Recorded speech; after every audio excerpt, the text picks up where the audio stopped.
Hello guys, आपका स्वागत है मेरे चैनल अरविंद नाथ लेक्चरर इकोनॉमिक्स में। आज हम पढ़ेंगे प्रवक्ता भर्ती मुख्य परीक्षा अर्थशास्त्र की सीरीज 2। गाइस, मैंने पहली वीडियो में आपको सीरीज 1 में 20 प्रश्न की व्याख्या सहित बताए हैं। यदि आपने वह वीडियो अभी तक नहीं देखी है तो आप उस वीडियो को देख सकते हैं। आज 20 क्वेश्चन के बाद के जो क्वेश्चन हैं उन्हें हम हल करने वाले हैं। तो देखिए,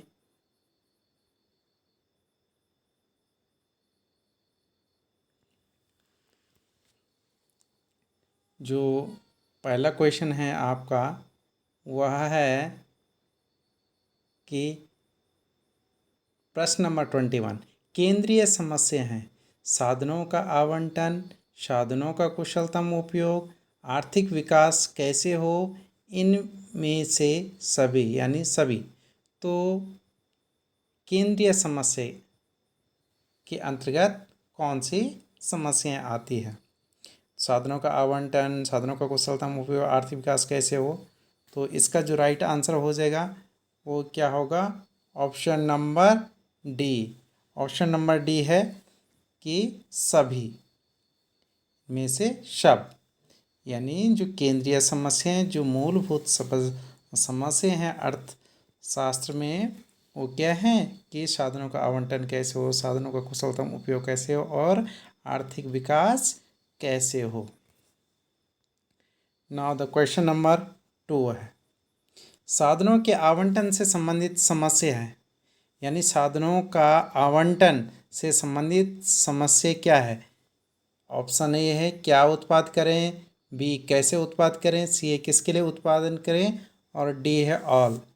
तो जो साधनों का जो आवंटन है, यानी जैसे कि हम जानते हैं कि साधन हमारे पास सीमित होते हैं, लेकिन सीमित संसाधनों को किस चीज़ के उत्पादन में प्रयोग करें और कैसे हम उत्पादन कर सकते हैं और किसके लिए उत्पादन कर सकते हैं, यानी साधनों के जो आवंटन से संबंधित समस्या, ये तीनों प्रकार की समस्या ऑल, यानी क्या उत्पादन करें, कैसे उत्पादन करें और किसके लिए उत्पादन करें, ये सब प्रकार की समस्या आती है साधनों के आवंटन से संबंधित। यानी 3 प्रकार की, क्या उत्पादन किया जाए, कैसे उत्पादन किया जाए और किसके लिए उत्पादन किया जाए, ये साधनों के आवंटन से संबंधित समस्या है।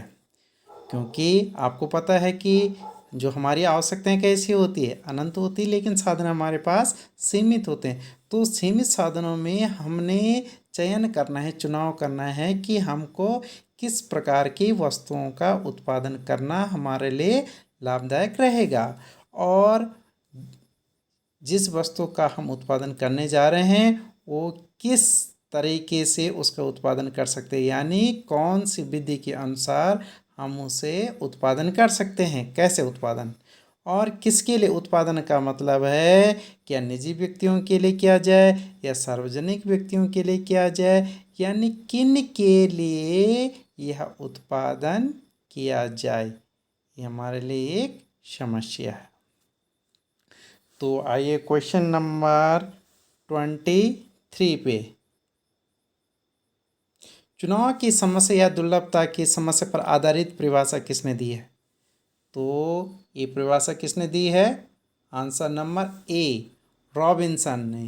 रॉबिन्सन ने, ध्यान रहे कि रॉबिन्सन ने चुनाव समस्या जो परिभाषा दी थी कि जो अर्थशास्त्र क्या करता है, चुनाव की समस्या का अध्ययन करता है या दुर्लभता यानी सीमित साधनों और दुर्लभता के बीच के संबंधों को बताता है, इन्होंने कहा। क्वेश्चन नंबर 24 है अर्थशास्त्र वह विज्ञान है जो विभिन्न उपयोग वाले दुर्लभ साधनों तथा उद्देश्यों से संबंध रखने वाले मानवीय व्यवहार का अध्ययन करता है, यह कथन है। ये सेम परिभाषा आ गई है। तो ये परिभाषा किसकी है? रॉबिन्स की है। रॉबिन्स ने कहा कि हमारे पास सीमित और दुर्लभ साधन हैं तथा इन दुर्लभ साधनों से उद्देश्य उद्देश्यों से संबंध रखने वाले मानवीय व्यवहार कि मानव इनके प्रति कैसा व्यवहार करता है, यानी इन दुर्लभ संसाधनों को किस ढंग से यूज करता है, तो इस संबंध को हम कहेंगे अर्थशास्त्र। तो ये परिभाषा किसने दी है? रॉबिन्स ने दी है। प्रश्न नंबर 25 है, एन ऐसे on the nature and significance of economic science पुस्तक के लेखक हैं। ये जो पुस्तक है 1932 में लिखी गई है। तो इस पुस्तक के लेखक कौन हैं? तो इस पुस्तक के लेखक हैं रॉबिन्स। यानी जो रॉबिन्स है उन्होंने इसी पुस्तक में ये वाली परिभाषा दी थी कि जो अर्थशास्त्र क्या है, चुनाव की समस्या या दुर्लभता की समस्या पर आधारित इन्होंने अपनी परिभाषा को दिया है। क्वेश्चन नंबर 26 है, रॉबिन्स की परिभाषा के प्रमुख घटक है कि असीमित आवश्यकता एवं सीमित साधन है, या दुर्लभ साधनों के वैकल्पिक प्रयोग, आवश्यकता की तीव्रता में अंतर और चुनाव की समस्या। तो ये कुल मिलाकर के यदि हम इसको अलग अलग करें तो ये 5 घटक इन्होंने बताए हैं। और ये तो इसका जो ऑप्शन नंबर 4 बन जाएगा कि ऑल, ये सब रॉबिन्स की परिभाषा के 5 घटक है। तो कभी कभी आपको परीक्षा में इस टाइप का भी क्वेश्चन देखने को मिल सकता है, लेक्चरर भर्ती में आएगा कि रॉबिन्सन की परिभाषा के मुख्य घटक कौन है।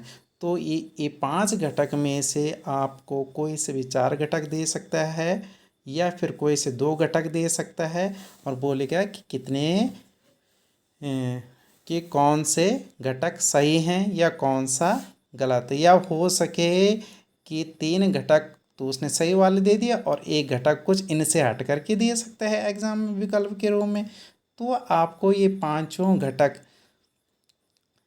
क्या होता है कि जब हम जानते हैं कि हमारी आवश्यकताएं अनंत होती है और साधन सीमित होते हैं, और सीमित साधनों के वैकल्पिक प्रयोग होते हैं, यानी एक से अधिक प्रयोग होते हैं, और जो हमारी आवश्यकताएं हैं उनमें क्या पाया जाता है? तीव्रता में अंतर। तीव्रता का मतलब अंतर है कि किसी चीज़ की आवश्यकता हमारे लिए कम है और किसी चीज़ की आवश्यकता हमारे लिए क्या है? ज़्यादा है।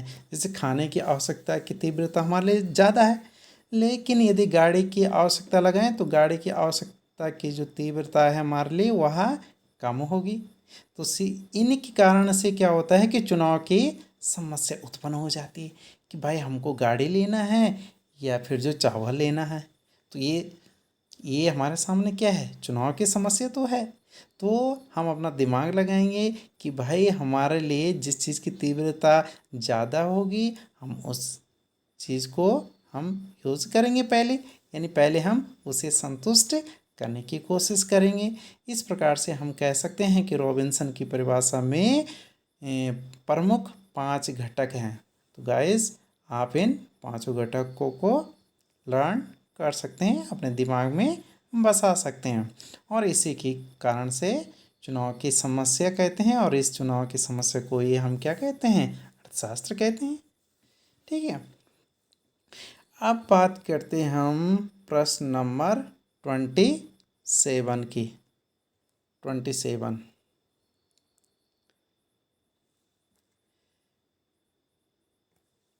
प्रोफेसर सैमुअल्सन ने निम्न में से किस समस्या को अर्थव्यवस्था की बुनियादी समस्या माना है? इन्होंने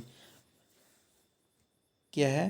किन वस्तुओं का कितनी मात्रा में उत्पादन किया जाए, वस्तुओं का उत्पादन किस प्रकार से किया जाए, और वस्तुओं का उत्पादन किन के लिए किया जाए, यानी क्या, कैसे और किसके। ये 3 प्रकार की साधनों के आवंटन से संबंधित समस्या है।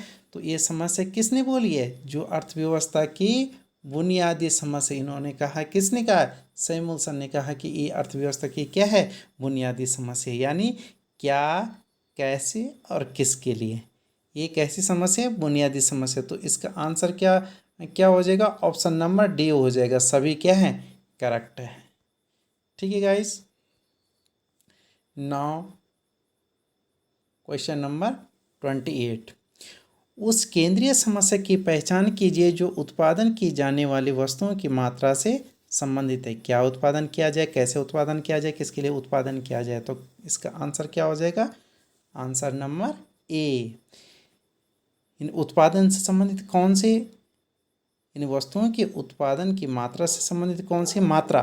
तो क्या उत्पादन किया जाए, कहने का मतलब क्या उत्पादन किया जाए और कितनी मात्रा में उत्पादन किया जाए। तो पहली समस्या है भाई, सिंपल सी बात है, सिंपल सा क्वेश्चन था ये, पर इसमें थोड़ा सा कन्फ्यूज़न भी हो सकता है। तो बहुत से क्वेश्चन ऐसे होते हैं जो दिखाई देने में तो छोटे होते हैं लेकिन कन्फ्यूज़न भी हो जाता है। अब है नेक्स्ट क्वेश्चन, प्रश्न नंबर 29। किस आधार पर आर्थिक समस्याओं का ढांचा खड़ा है? सीमित साधन, असीमित आवश्यकताएं। सी वाला ऑप्शन है, ए और बी दोनों। तो बताइए, यानी आर्थिक समस्या, चयन की समस्या, चुनाव की समस्या, एक ही बात है। तो ए के ऑप्शन नंबर सी हो जाएगा, यानी ये दोनों, क्योंकि मनुष्य के पास सीमित साधन होते हैं और जो आवश्यकताएं हैं मनुष्य की वो कैसी है, अनंत है। इसके कारण से चुनाव की समस्या उत्पन्न होती है। अब प्रश्न नंबर 30। आर्थिक समस्या मूलतः किस तत्व की समस्या है? चुनाव की है, उपभोक्ता चयन की है, फर्म चयन की है, या ऑल। तो जो आर्थिक समस्या अभी मैंने बोला है पहले, आर्थिक समस्या, चुनाव की समस्या, तो ये क्या है, किस चीज़ की समस्या है? चुनाव की समस्या है। ठीक है। Next question number 31। Professor Samuelson ने निम्न में से किस समस्या को अर्थव्यवस्था की बुनियादी समस्या माना है?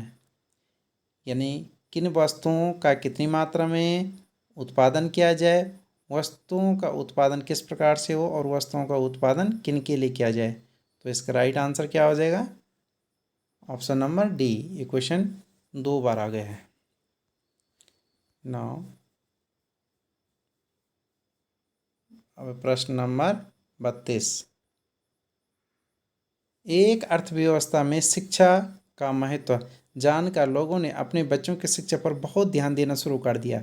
इससे उत्पादन संभावना वक्र पर क्या असर पड़ेगा? यानी जो उत्पादन संभावनाएं पीपी जो वक्र है वो क्या होगा, दाईं ओर खिसकेगा या बाईं ओर खिसकेगा, या पीपी वक्र से नीचे उत्पादन होगा या पीपी वक्र से ऊपर उत्पादन होगा। तो इसका आंसर क्या होगा?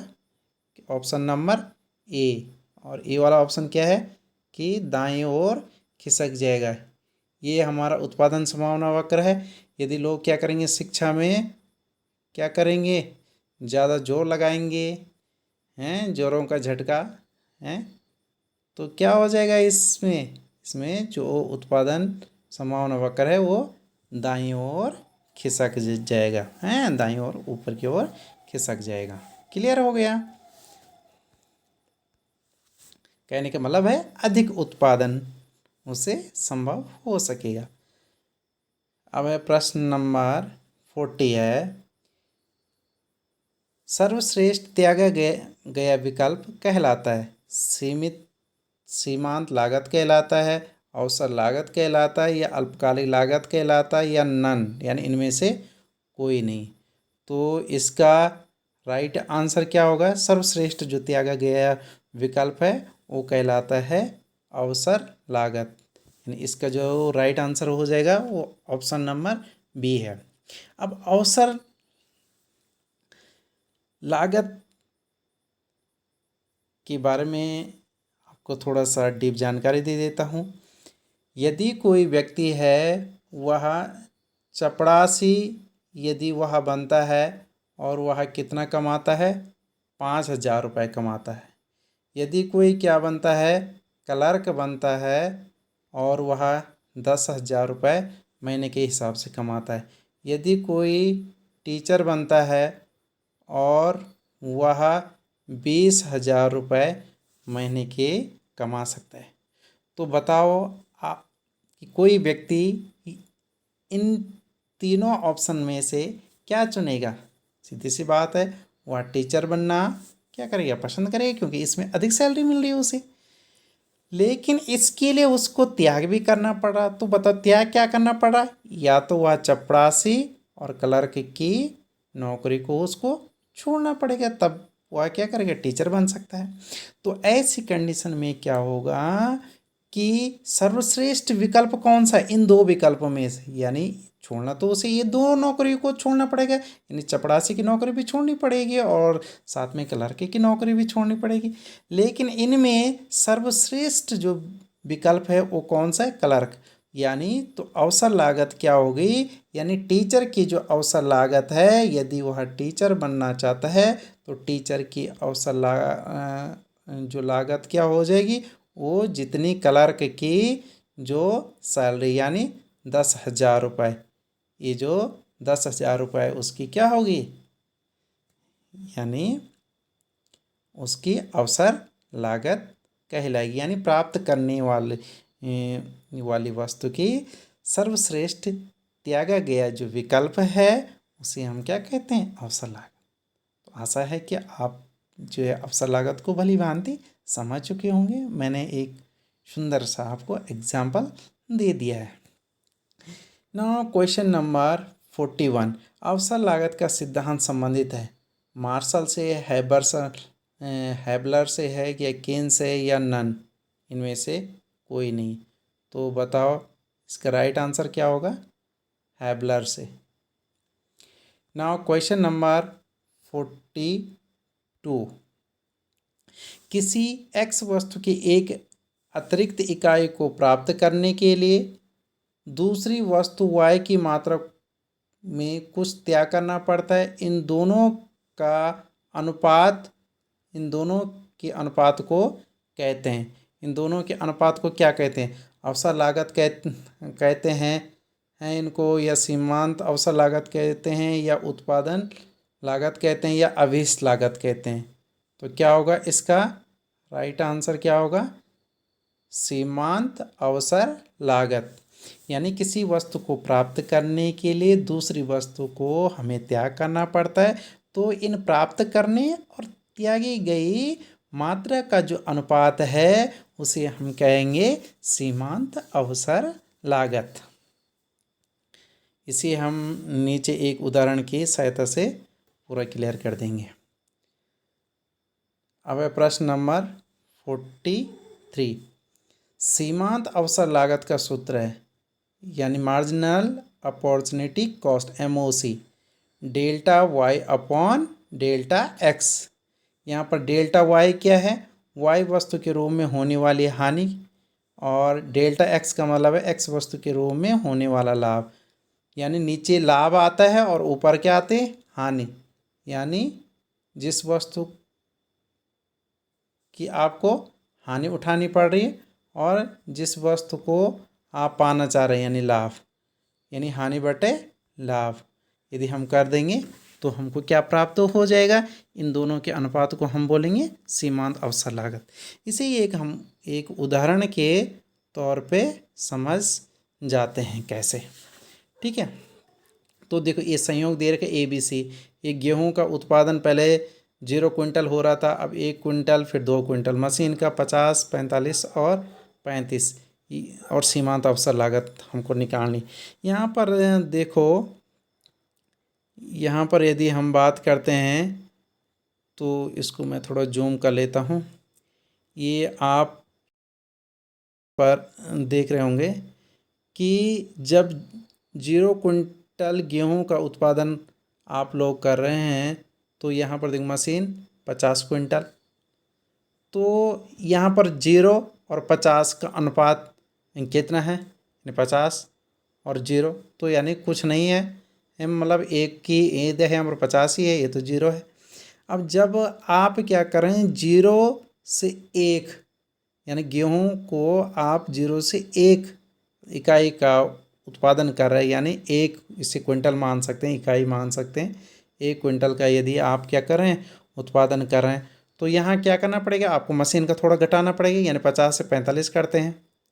तो सीमांत अवसर लागत क्या होगी, तो देखो यहाँ पर आपने क्या छोड़ा, कितने आपने छोड़ा, आपने 5 5 कम कर दिया, यानी हानि कितनी हो गई आपको 50 में से 45 को घटा दो यानी 5, और आपने पाया कितना 1 इकाई, यानी 5:1। तो 5 अनुपात क्या कम हो जाएगी इसकी, सीमांत अवसर लागत हो जाएगी। अब हम फिर आगे बढ़ते हैं। इसी प्रकार से यदि हम आगे बढ़ते हैं और आप 1 क्विंटल गेहूं की जगह पर 2 क्विंटल यदि आप गेहूं को उगाने लग जाते हैं तो ठीक है। जब गेहूं को आप ज़्यादा बढ़ाएंगे तो सीधी सी बात है मशीन का उत्पादन और करना पड़ेगा। ऐसा क्यों हो रहा है, क्योंकि हमारे पास साधन क्या है, सीमित है। तो ठीक है, आप 45 की जगह पर आप 35 ही क्विंटल जो है मशीन का क्या कह रहे हैं, यानी उत्पादन कर पा रहे हैं। तो देखिए यहाँ पर आपने कितना घटाया, यानी हानि आपने कितनी उठाई है, यहाँ से 45 से आप 35 पर आ गए, यानी 10 की हानि उठाई है। और आपने लाभ कितना पाया है, यानी आपने कितने क्विंटल को प्राप्त करने के लिए ऐसा किया, 1 क्विंटल को, यानी 10:1। तो ये क्या हो जाएगी इसकी सीमांत अवसर लागत। आशा है कि आप सीमांत अवसर लागत को भी सही ढंग से समझ गए होंगे। अब मैं 2 परिभाषाओं पर थोड़ा सा फोकस करता हूँ। आपका लास्ट टॉपिक है सकारात्मक आर्थिक विश्लेषण से क्या अभिप्राय है। कभी कभी आपको डायरेक्ट क्वेश्चन यानी परिभाषा के रूप में छोटा सा क्वेश्चन आ सकता है विकल्प के रूप में। तो देखिए सकारात्मक जो आर्थिक विश्लेषण है उससे क्या आशा है। सकारात्मक आर्थिक विश्लेषण के अंतर्गत हम यह अध्ययन करते हैं कि विभिन्न कार्य विधियाँ किस प्रकार कार्य करती है। उदाहरण के लिए जब हम कहते हैं कि कीमत के बढ़ने से मांग की मात्रा कम हो जाती है और कीमत कम होने से मांग बढ़ जाती है, तो यह सकारात्मक आर्थिक विश्लेषण कहलाता है। यानी सकारात्मक आर्थिक विश्लेषण का मतलब है कि विभिन्न कार्य विधियाँ किस प्रकार से काम कर रही है, इस चीज़ के बारे में जब हमें जानकारी मिलती है तो इसके लिए बोलते हैं सकारात्मक, यानी पॉजिटिव इकोनॉमिक के एनालिसिस। और दूसरा है